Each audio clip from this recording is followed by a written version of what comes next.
Hello students, economics के इस class में जो आज आप सीखेंगे उस टॉपिक का नाम है readjustment process of the economy. ठीक है, यानी कि जब सेविंग एंड इन्वेस्टमेंट जब अनइक्वल हो जाता है, कभी सेविंग ग्रेटर होती है तो कभी सेविंग स्मॉलर हो जाती है। तो ऐसे में फिर से एक बार जो इकोनॉमी है वह इक्विलिब्रियम लेवल पे किस तरह से आ जाती है। ठीक है, इसी के बारे में आज मैं आपके लिए चर्चा करने जा रहा हूं। ठीक है, तो आज का जो हमारा टॉपिक है वह है what happens in the economy if saving becomes more than investment. ठीक है, टॉपिक मैं लिख दे रहा हूं, what happens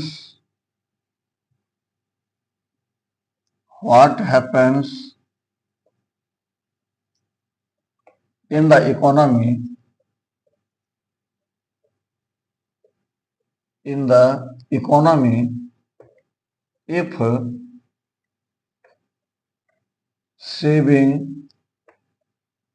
if saving becomes more than investment. ठीक है, इन्वेस्टमेंट क्या होता है?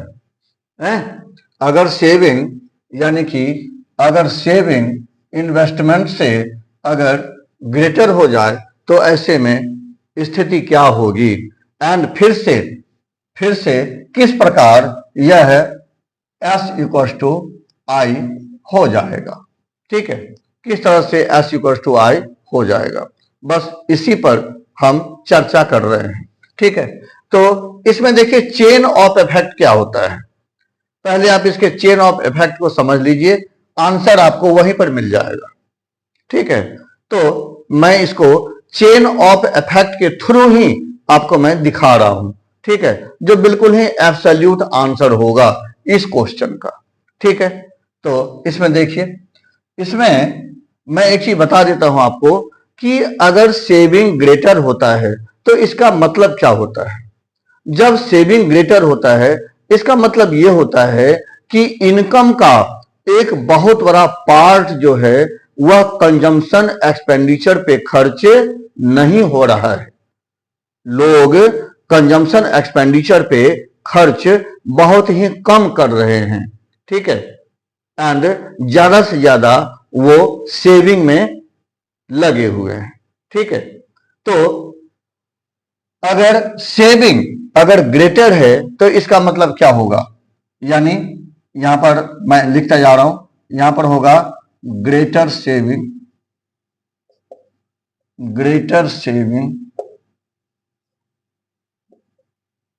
ये किस स्थिति को क्रिएट करेगा, लेस एग्रीगेट डिमांड। ठीक है, greater saving will create the situation of less aggregate demand.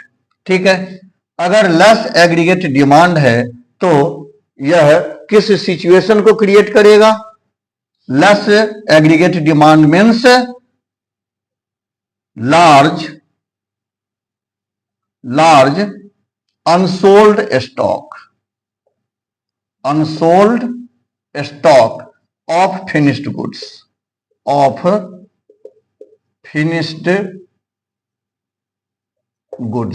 ठीक है, जो फिनिश्ड गुड्स का जो स्टॉक है जिसका प्रोडक्शन पहले ही हो चुका है उसका एक बहुत बड़ा हिस्सा अनसोल्ड रह जाएगा।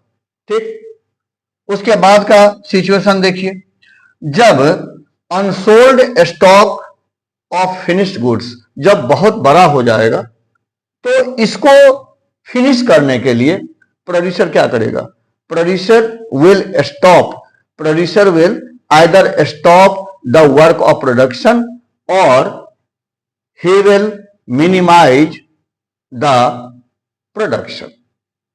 फिर से सुन लीजिए, इस स्थिति में प्रोड्यूसर का रोल यहां पर आ जाता है। प्रोड्यूसर क्या करेगा, ठीक है, if there will be a large amount of unsold stock then the producer will either stop the work of production or the producer will minimize the production level। ठीक है, यानी दोनों ही स्थिति में क्या होगा, दोनों ही स्थिति में लेस प्रोडक्शन होगा, लेस प्रोडक्शन होगा। ठीक है, अगर लेस प्रोडक्शन होगा, ठीक है, तो क्या होगा, लेस आउटपुट होगा, लेस आउटपुट होगा। ठीक है, लेस आउटपुट होगा। एंड अगर लेस आउटपुट होगा तो क्या होगा, लेस इनकम होगा, लेस इनकम होगा। ठीक है, एंड अगर लेस इनकम होगा तो क्या होगा, लेस सेविंग होगी। क्या होगा, लेस सेविंग होगी। एंड यह जो सेविंग है यह तब तक कम होती जाएगी, यह तब तक lesser and lesser and lesser होती जाएगी जब तक कि यह S इक्वल्स टू आई को क्रिएट ना कर ले। ठीक है, S इक्वल्स टू आई को यह फिर से क्रिएट ना कर ले, अचीव ना कर ले। ठीक है, तो हमें उम्मीद है कि आपको यह वीडियो समझ में आ गया होगा। फिर हम लोग मिलते हैं दूसरे वीडियो में दूसरे टॉपिक के साथ। तब तक के लिए जय हिंद, वंदे मातरम, thank you for watching, all the best.